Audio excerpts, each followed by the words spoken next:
River Star today to travel through the Harambe Wildlife Reserve. This is a road truck I am really driving in, and it is really bumpy on the reserve. Make sure you guys remain seated at all times. Keep your hands, arms, feet, and legs inside the truck even if we are not moving. It includes if you guys can't see an animal, don't stand up to get a better view of them.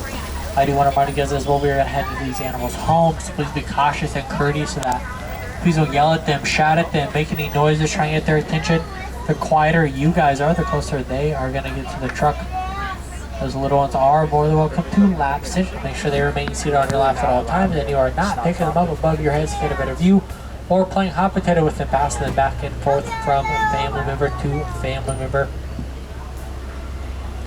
Alright, we got their clearance, so we're going to head on into the reserve. First stop is going to be the Little Interior Forest. A lot of the animals here have darker coats and stripes that'll help them blend into their environments a little better.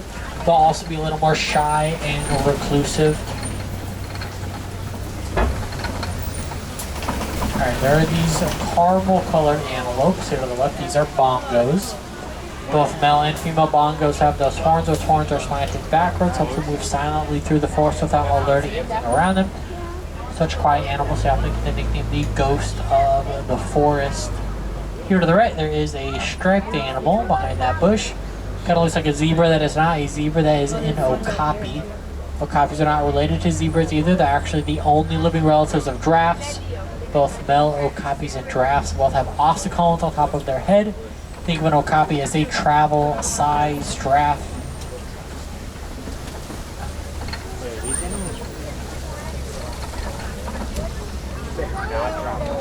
Alright, there's this big black and white bird to the right here in just a second. This is a saddle-billed stork.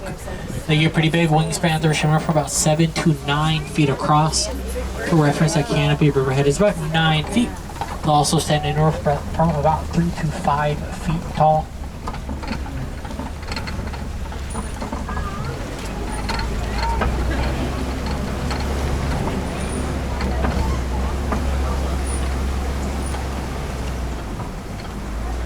I think that was only a hippo. Dang. I've never seen something like that. It's probably up there. Oh, I saw it. It was a rhino. Oh. It was back there. It was eating. What was it? Alright, we're gonna head on out of the forest. Make way into the Safia River. As you probably guess, most of the animals here will be aquatic, so keep your eyes peeled on the surface of the water.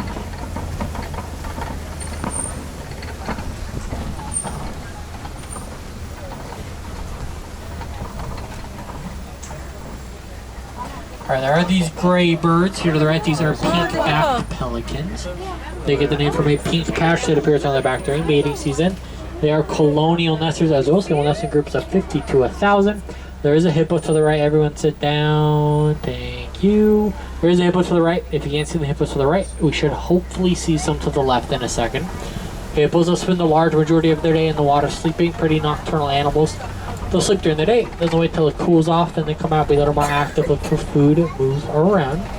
Hippos are not great swimmers. They're not very buoyant. They sink. So instead of trying to swim, they run across the bottom of the river. It's a lot more convenient for them. They can hold their breath for around 8 to 15 minutes at a time. They can do that while they're sleeping. Half their brain will sleep, with the other half will bring them to the surface of the water, taking them back underneath the surface of the water, all while staying asleep. The hippos actually sweat their own blood. Their blood contains a waxy substance that coats their skin and protects it from the sun. It's like a naturally occurring sunscreen for them. They're right there. See them? They're swimming at the bottom. There's two.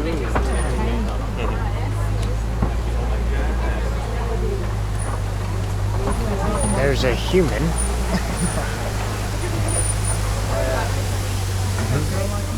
Hey, what are you doing? That fridge could only hold one person.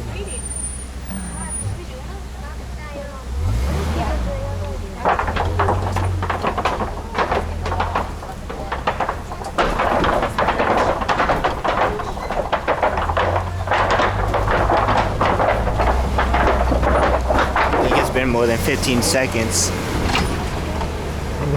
No.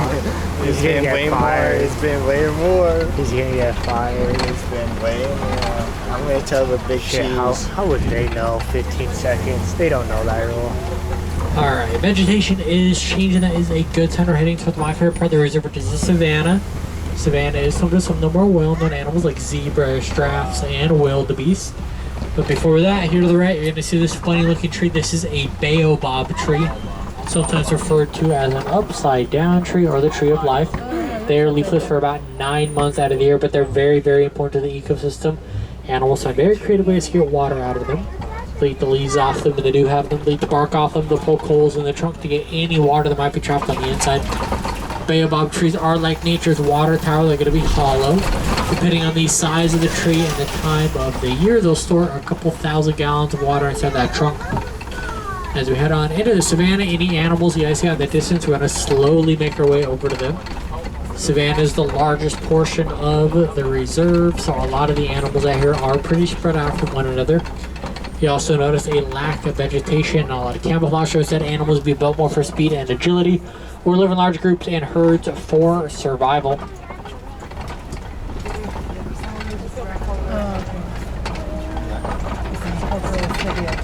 Bro's never been to. The giraffes are all the way over.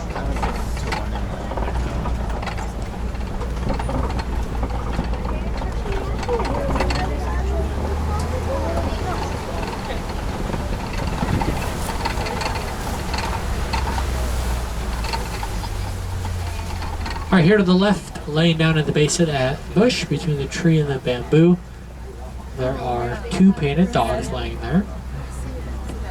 The painted dogs are very social animals, grouped up to 15. They are very cute, but they are very, very effective pack hunters. They're actually the best hunters on the planet. A lot of people think that they're hyenas or that they're related to hyenas. They are not related to hyenas whatsoever. They are very, very distant relatives of domestic dogs.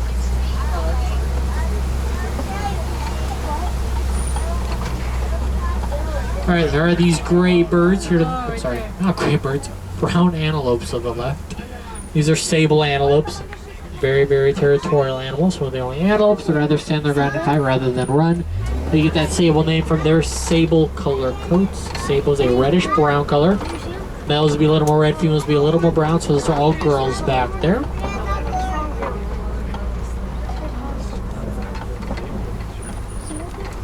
Can we get an animal on the track?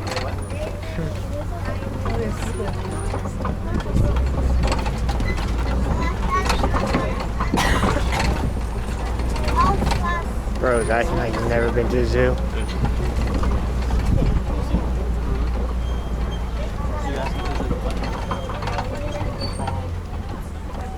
Alright, there are some zebras coming up here to the right in just a second. These are Hartman's mountain zebras.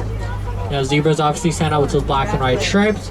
They're not meant to blend into their environment, they're actually meant to blend into one another. Some zebras stand close to one another.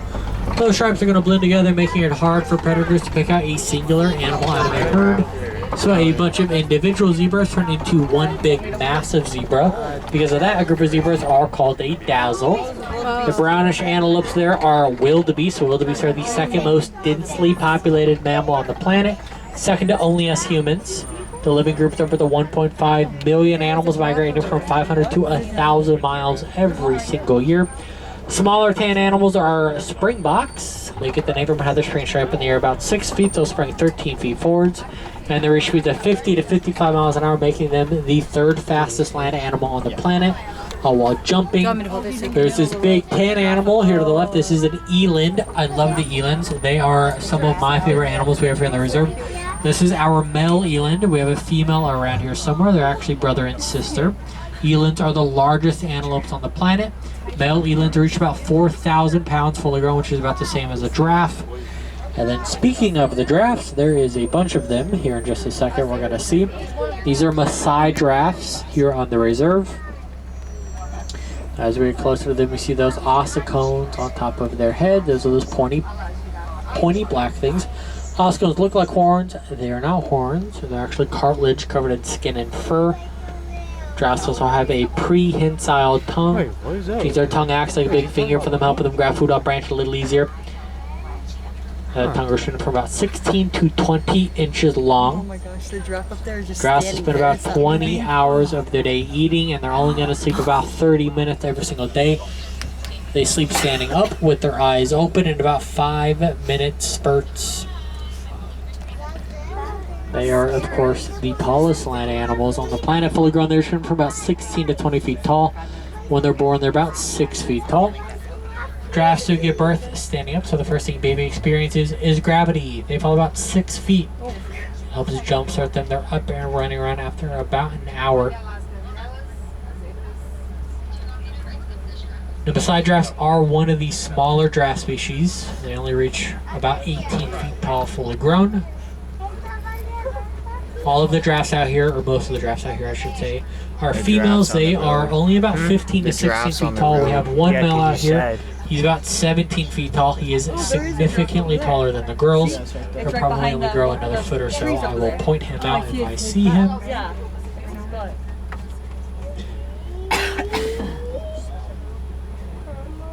Alright, we are hanging out here. There's a giraffe in front of the truck in front of us. So we're just going to hang out. The female eland actually did come out. She's above the male here. Now, if you look at the male especially, he has a big flap of skin under his neck. That is called a dewlap. They are very common in antelope species out here in the savannah. They can pump blood to that dewlap to help them regulate their body heat and cool off. It's like a little radiator for them.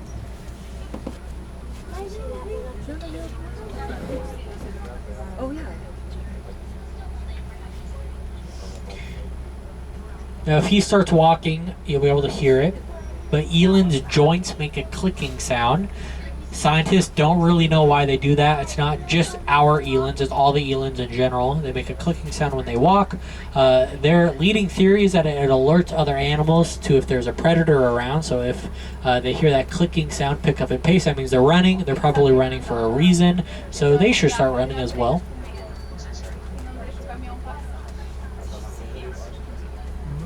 Bro. I want to stay on here as long as possible. Why? Because we waited an hour and a half. I want to see the animals. You should get up closer though so we can see the giraffe too. You see the eland, bro.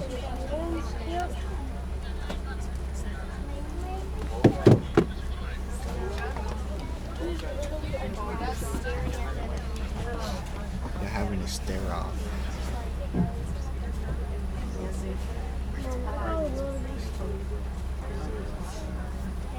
The giraffe in front of the truck is just like See the giraffe is moving.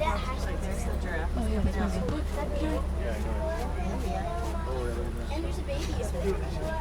Female giraffe is not letting the other way pass. Yeah, we're not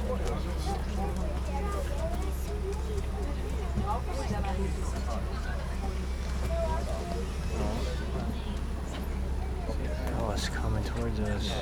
Yeah. Don't get scared, bro.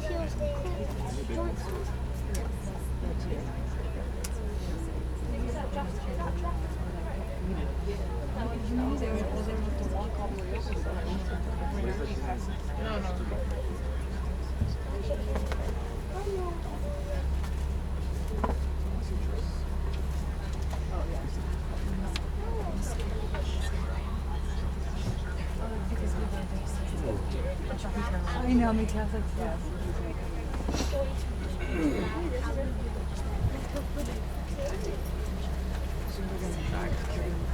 Alright, when we do get back on the move, one of the unique things about these Maasai giraffes are their spots. Most giraffe species, their spots and spot patterns are very identical to one another. They look basically the same. Maasai giraffes, their spots are unique to one another. The reason that are the shape of their spots. Maasai giraffes, their spots have jagged edges, makes them each look different from one another. Most giraffe species, their spots have rounded edges, makes them look very similar. It's also the color of their spots. I'm sure you've noticed some of the giraffes, this one that we're stopped for here in a second, has a darker coat of spots. Some of the other giraffes have a lighter coat. Not an age thing, just their genetics.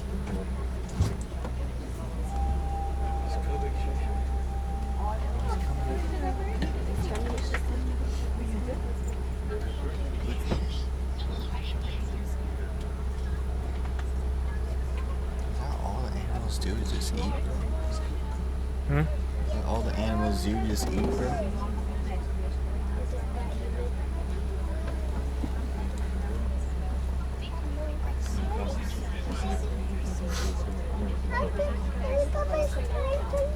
They're bolting.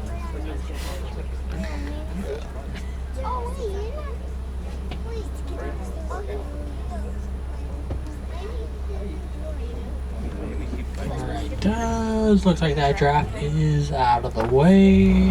We're gonna be back on the move.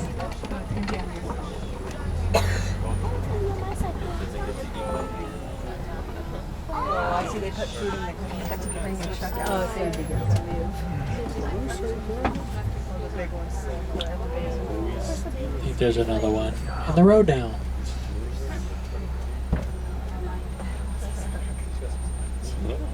Oh, he's trying to move it so he can move it. Giraffe's like, what? He's eating that. Was the giraffe like little? Was the giraffe like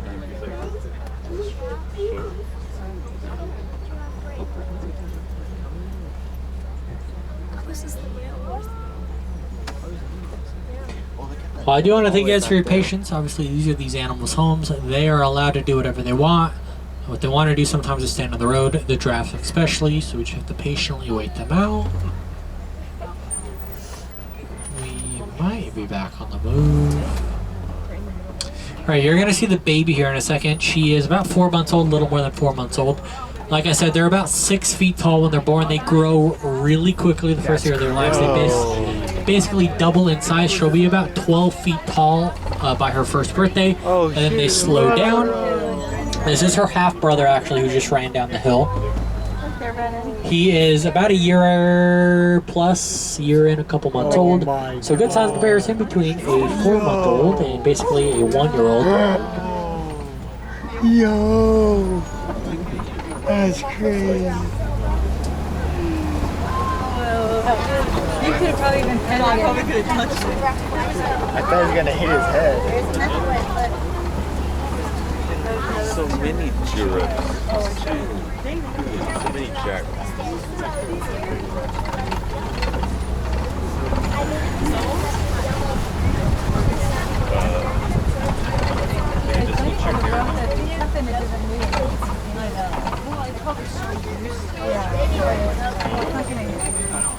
Either you die.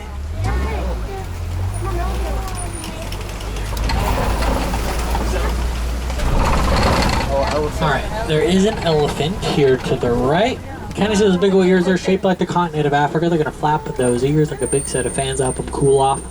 Those ears will cool them off upwards of 15 degrees. They'll also use their trunks to grab dirt and throw dirt on their back to create a barrier between their skin and the sun. That barrier up there does help with the sun, but it does help in other ways as well, especially with bug bites. Elephants hate bug bites, so that barrier up there will help keep the bugs away. Elephants are, of course, the largest land animals on the planet. Male elephants reach about 13,000 pounds. Females reach about 8,000. And because of their size, they eat a lot of food every single day. They eat anywhere from about 300 to 400 pounds of food. Now, unfortunately, every year elephants lose more and more of their homes. They're driving into conflicts with humans, usually farmers. They'll walk through the crops or eat the crops, and the farmers aren't too keen on that. So a few years ago, we did some research on the reserve. Found out the elephants were afraid of bees. You can hear from about a mile away, so we used that information to create a beehive that we could put up around crops to keep elephants away. But then since those beehives to farmers in Africa, they did their job, kept the elephants away. It also gave the farmers another source of income and honey. That is the Elephant and the Bees Project, and was founded right here on the Harambe Wildlife Reserve.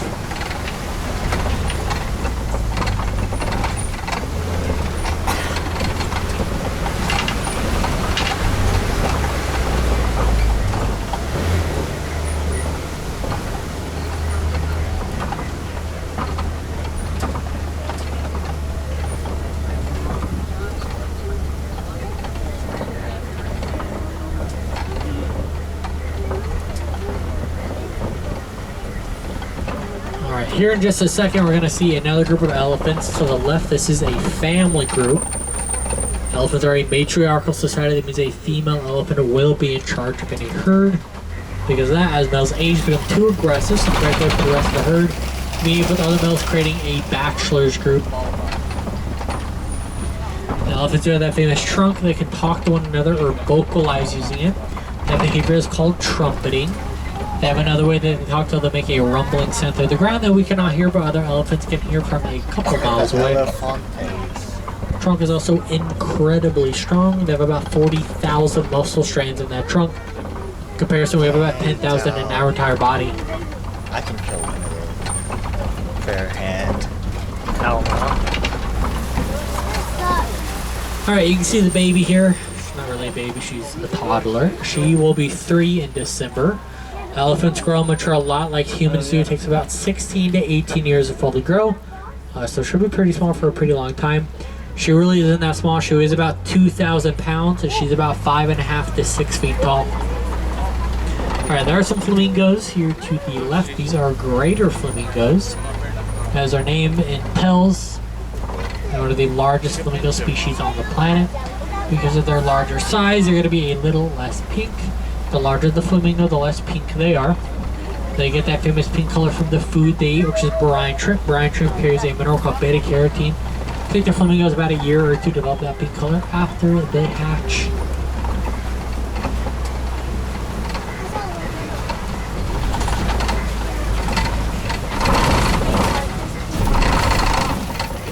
Alright, there is a mud wallow here to the left. Just so there have been some rhinos around. I actually see the rhinos to the right.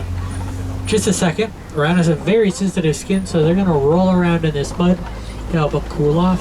It also acts like sunscreen for them, protecting their skin from the sun. Here are those rhinos to the right. These are white rhinos.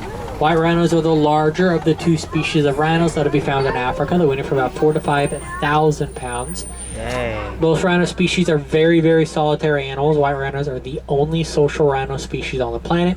Spend their entire lives in groups called crashes.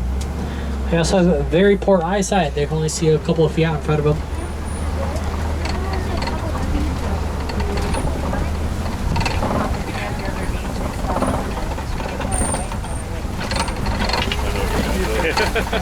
Alright, there are some cheetahs here to the left, laying in the bottom left-hand corner by that tree. There's 3 of them laying down there.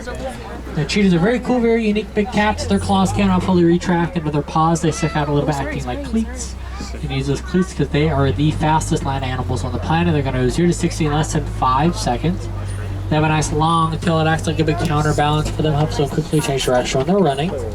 They are mainly daytime hunters, which is very unique for big cats. Big cats typically hunt during the night. Not cheetahs, they hunt during the day. They do that to cut down on competition from other predators.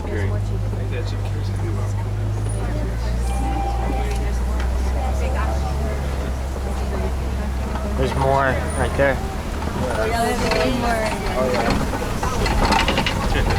All they do is sleep and eat, bro. Like, come on, oh, this is the lions, I think. Alright, there are some lions here to the left. The lions will spend about 16 to 20 hours of their day just laying around and resting. The rest of the time, the females will go out and do the majority of the hunting, with the males stay behind to protect their pride.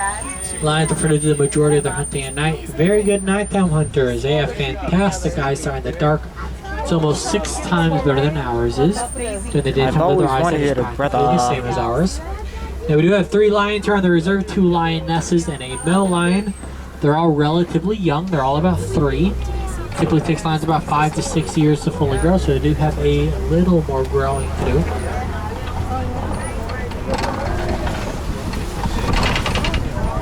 There's a whole bunch around. I've always wanted a brother. Tucker.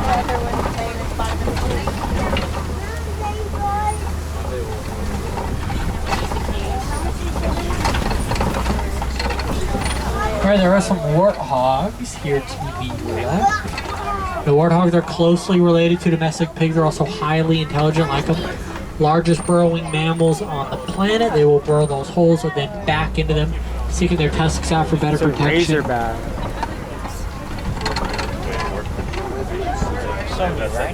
It's the same ones. Oh, ostriches. Don't go hard one. Alright, there are some ostriches here to the right. The ostriches are the largest birds on the planet. Good number to remember, Thimmy's at number 40. You can run about 40 miles an hour. Their eggs will take about 40 days to hatch. Each one of those eggs weigh about 3 pounds each, and a human can stand on top of them and they won't break. So are all these animals real? Animatronics.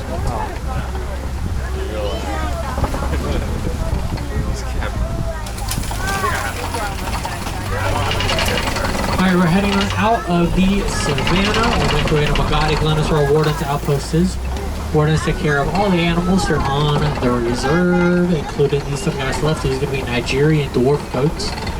They might seem small, they're actually fully grown. You can also see that yellow box out front of the outpost. That's one of those beehives I was talking about earlier with the Elephant and the Bees project. I like the Elephant and the Bees project. We like to get local involved in conservation because they care about conservation. It's often much more successful.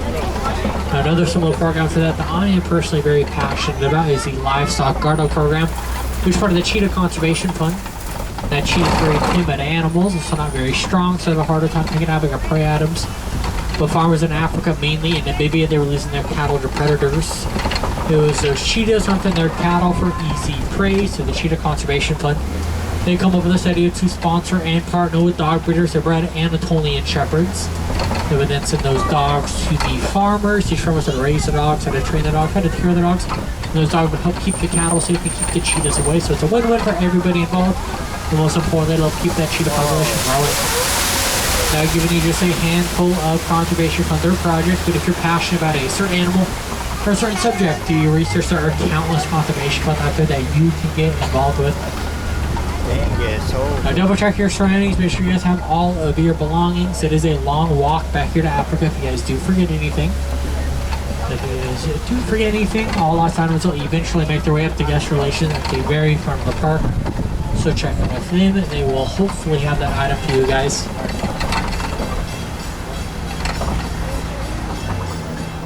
Alright, Warden is going to since the Windsor Safari is coming to a close. So I do want to say Asante Sana. Thank you for joining me today, but here in Harambe, I'd like to say goodbye for our 2 set, for our 2 final. And so I'd like to say Kwahari, so we'll have a good rest of your day. Come back anytime. Peace.